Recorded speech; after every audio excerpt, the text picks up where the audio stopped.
500 g de couscous, une pincée de sel, une tasse de sucre, 1 litre d'eau et je vais aussi ajouter ici une tasse d'huile. Je mélange tout cela très bien avec le couscous pour qu'il s'hydrate correctement. Et avec cette base simple, nous allons préparer un gâteau de maïs fait avec une pâte de couscous cuite. Ce gâteau est délicieux, avec une texture douce et très moelleuse. Je porte maintenant ce mélange au feu pour commencer la cuisson. J'allume le feu à température moyenne sans le mettre trop fort. Ici, je l'ai déjà laissé cuire pendant environ 10 minutes, en remuant constamment.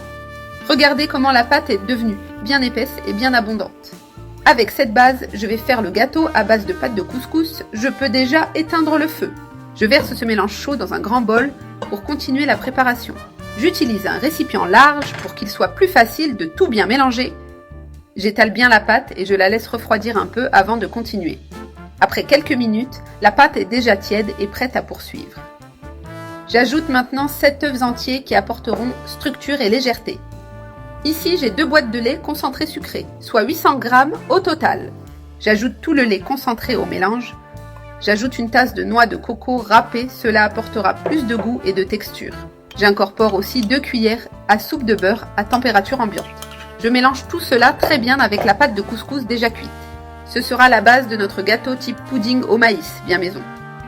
Il suffit de bien mélanger pour obtenir un gâteau délicieux, idéal à partager. J'intègre tout avec soin en m'assurant qu'il ne reste pas de grumeaux.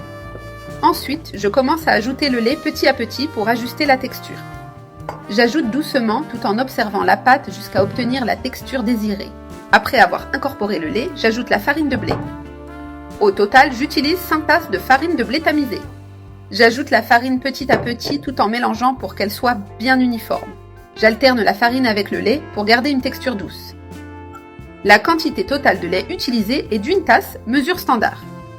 J'ai déjà incorporé toute la farine, maintenant j'ajoute 2 cuillères et 2 cuillères à soupe de levure chimique.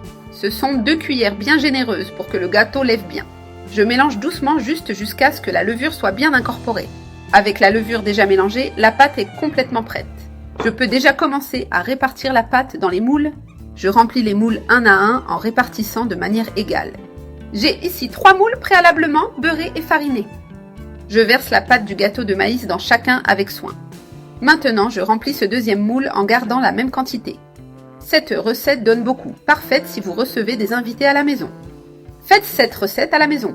Je mets au four préchauffé à 180 degrés Celsius pendant 40 minutes.